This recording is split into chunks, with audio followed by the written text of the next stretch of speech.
Alors, Moray Verabotai, une halakha concernant Tisha B'Av. À Tisha B'Av, on a des comportements qui sont relatifs au deuil de cette journée par rapport à la destruction des deux Beth Amikdash et de tous les malheurs qui se sont déroulés en ce jour-ci. Entre autres, il y a une halakha qui consiste à dire que dans la synagogue, au Beth HaKnesset, pendant la tefila de Arvit et la tefila de Shacharit, on s'assoit par terre, comme des endeuillés, desquels il est dit Viashvu ito la haaretz, c'est-à-dire qu'il faut s'asseoir par terre. Quand on dit par terre, c'est pas forcément à ras du sol. On peut mettre un tissu, d'ailleurs d'après la Kabbalah, il ne faut pas s'asseoir mamash sur le sol. Il faut mettre un tissu.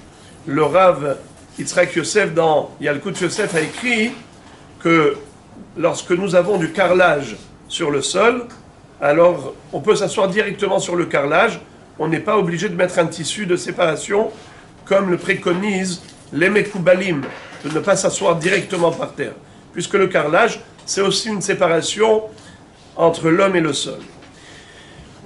Mais est-ce qu'on a le droit de mettre quelque chose de plus élevé? Alors certains disent jusqu'à un tefah. Tefah, c'est à peu près 10 cm, alors moins de 10 cm. D'autres tolèrent jusqu'à moins de 3 tfahim. 3 tfahim, si on dit qu'un tefah, c'est 10 cm plutôt 9 cm,6, un tefah, c'est un point. Il y en a qui disent que c'est 8 cm. Le Raphaïm Naé dit que un tefah, c'est 8 cm. Donc 3 fois 8, 24.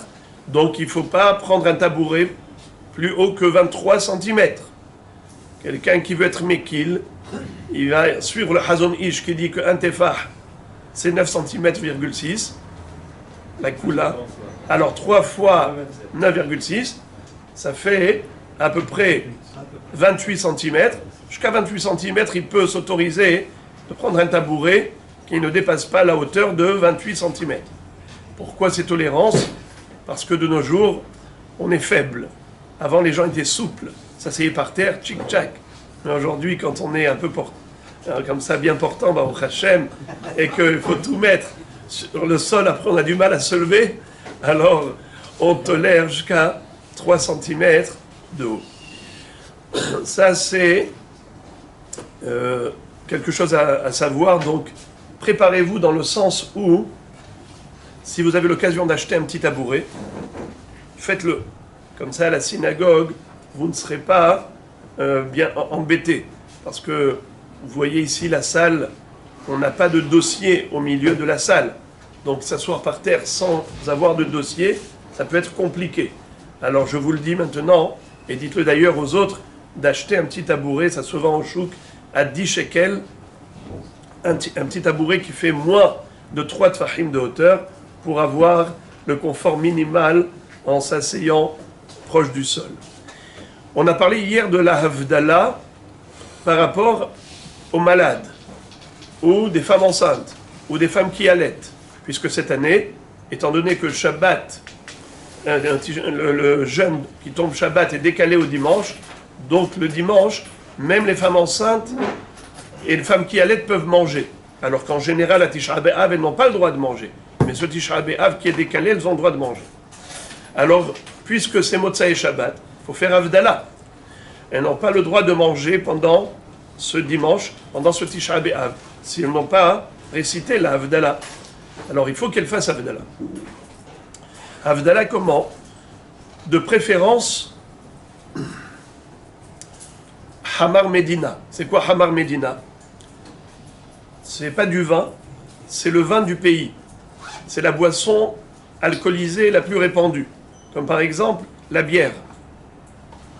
La bière, après le vin, quand vous allez au resto, ou un restaurant, n'est-ce pas? Bonne bière fraîche. Marron, qu'est-ce que ça? C'est le vin du pays. Donc, de préférence, au lieu de boire du vin, puisque le vin, on le sait que c'est interdit dans Seouda Mafseket. Et à titre de minhag, on ne boit plus de vin depuis Rosh Chodesh, n'est-ce pas? Donc, puisque dans Serouda Mafseket, on n'a pas le droit de boire du vin, à plus forte raison pas pendant Tisha B'Av. Alors comment elle va faire Havdalah? Avec Hamar Medina, de la bière. Maintenant, s'il n'y a pas de bière, alors donner à boire à un enfant qui a l'âge du Hinour. Comme quand il y a une Brit Mila, puisque l'enfant de toutes les façons, il ne jeûne pas. Puisque l'enfant ne jeûne pas. Alors on lui donnerait à boire ce vin, puisqu'elle n'a pas de bière, elle n'a que du vin. Lui donner à lui, comme on fait dans certains cas, surtout pour les Ashkenazim, quand ils font, par exemple, les Ashkenazim ne font pas Havdalah sur du vin à Motza et Shabbat. À qui ils donnent? À un enfant qui a l'âge de Hinour. Ou bien, s'il n'y a pas de choix, alors elle va goûter au vin. Puisqu'il n'y a pas de bière, il n'y a pas d'enfant qui a l'âge de Hinour, eh bien, comme elle doit faire Havdalah, elle va goûter du vin. Oui. Le vin, on ne doit pas le prendre. Oui. Je suis très content que vous ayez posé la question. J'attendais enfin que quelqu'un la pose. Je ne l'ai pas dit parce que ça va de soi. Il va sans dire. Mais bon, mieux vaut le dire. Alors, cette année, il n'y a pas de Seuda Mafseket. Vous le savez, on ne va pas manger l'œuf avec la cendre et le morceau de pain assis par terre. On l'a répété. On l'a répété 1000 fois, mais on le répète encore une fois, puisqu'on a dit Seuda Mafseket. Le dernier repas que l'on prend avant Tisha B'Av, qui généralement se prend lorsqu'on est par terre en train de manger un morceau de pain avec un petit œuf, marron, tout ça, ça n'existe pas cette année. Parce que cette année, c'est Shabbat. Donc on mange bien un repas, comme il est écrit, qui est Seudat Shlomo HaMelech, n'est-ce pas? Donc je n'ai pas répété ça. Birkat Kohanim. Est-ce qu'on fait Birkat Kohanim le jour de Tisha B'Av? Oui. Oui. Oui. Alors, Aminha, c'est sûr. Si on fait proche de la Shkia, Aminha, c'est sûr. Est-ce que le matin, on fait? Alors ça, il faut le demander à M. Cohen. Est-ce qu'on fait Birkat Kohanim le matin à Tisha B'Av? Non? Alors, on est en Hutzla Haaretz. Le minhag dans le rov des Kehilot, c'est de ne pas faire Birkat Kohanim le matin. Et pour quelle raison? Parce que Birkat Kohanim requiert de la simha. Tu veux faire la bracha, levarech et amo Israël be'ahava. Il faut être joyeux pour être inspiré de l'esprit divin au moment où tu fais la bracha. Il faut être joyeux. D'ailleurs, les Ashkenazim en Hotz Laaretz ne font jamais Birkat Kohanim, jamais, à l'exception de Moussaf de Yom Tov. Pourquoi? Et l'explication qui est donnée, que la bracha ne peut se faire que mitor simha. Si on est triste, comment tu vas faire la bracha? Lui-même, il est déprimé. Qu'est-ce que tu es en train de souhaiter aux autres? C'est la raison pour laquelle que Yom Tov, où on est joyeux, et même pas Shacharit, mais plutôt Moussaf, lorsqu'on est déjà proche de la Serouda, de Seudat Yom Tov, où c'est le moment où on se retrouve au paroxysme, au sommet de la joie, c'est là qu'ils font Birkat Kohanim, les Ashkenazim. C'est juste pour vous donner l'idée que la Birkat Kohanim doit se faire mitor simha.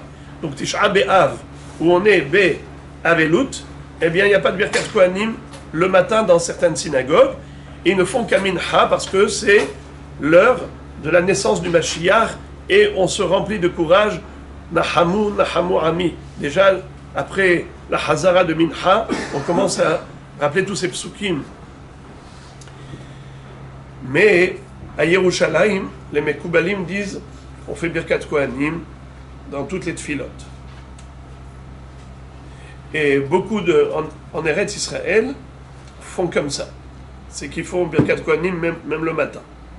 Donc, c'est une question du minhagim. Le matin, est-ce qu'on fait Birkat Kohanim dans la Hamida? Oui ou non? Ça dépendrait du minhag. Celui qui veut continuer le minhag qu'il y avait en Chutz La'aretz ne fait pas le matin que à Minha, et ceux qui veulent le faire peuvent le faire. Question, ceux qui le font, est-ce que les Kohanim se lavent les mains?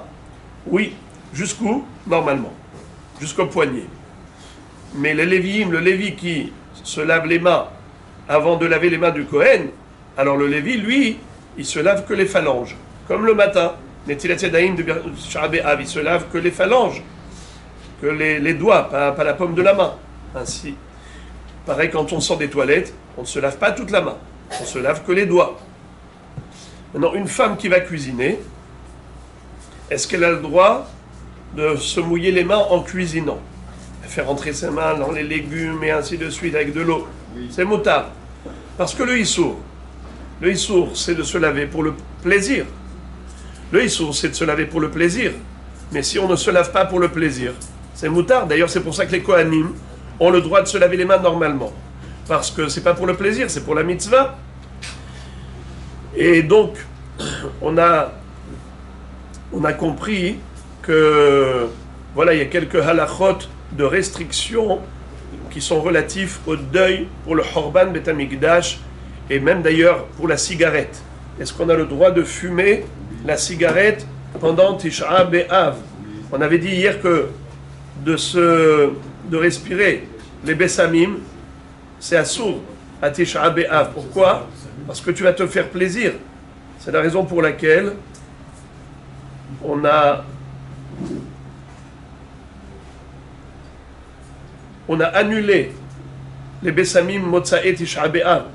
On ne fait pas la bracha de Boré Mine Bessamim. Pourtant, on fait la bracha de Boré Meorea Esh. Parce que les Bessamim, c'est un plaisir, c'est un kiff. Qu'est-ce que tu vas chercher le kiff maintenant? Alors, fumer une cigarette, nous dit ici le Yalkut Yosef. Alors je vous lis, je vous traduis. Raoui venachon leachmir. שלא לעשן סיגריות בתשעה באב, ובפרט יש להחמיר בעת קריאת איכה וקינות בבית הכנסת. Il est bon d'être mahmir, de ne pas fumer pendant Tisha B'Av, en particulier pendant la lecture de Megillat Echa et pendant la lecture des kinot à la synagogue.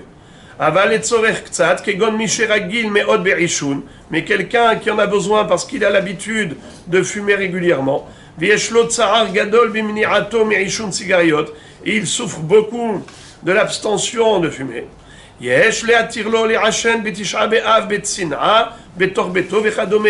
On peut lui autoriser de fumer le jour de Tisha B'Av en cachette chez lui. Mais pas fumer devant tout le monde à Tisha B'Av. D'accord? Donc voilà, on a compris. On m'a posé la question à propos du vin pendant Shabbat, le kiddush de Shabbat. Shabbat, il n'y a pas de deuil, ok? Shabbat, il n'y a pas de deuil. On mange et on boit du vin, on mange de la viande, on boit du vin. Je le répète. Juste, Birkat Alevana, on l'a fait Motzae Tisha B'Av. Le mieux aurait été d'aller manger, de revenir faire Birkat Alevana. Parce que Birkat Alevana, ça doit se faire dans la joie. Mais on sait que les gens, une fois qu'ils sont rentrés chez eux, vont les chercher. Alors, dans ce cas-là, il vaut mieux faire Birkat Alevana tout de suite après. Donc, on va le faire Birkat Alevana juste après le jeûne. Motzae Tisha B'Av Be'ezrat Hashem.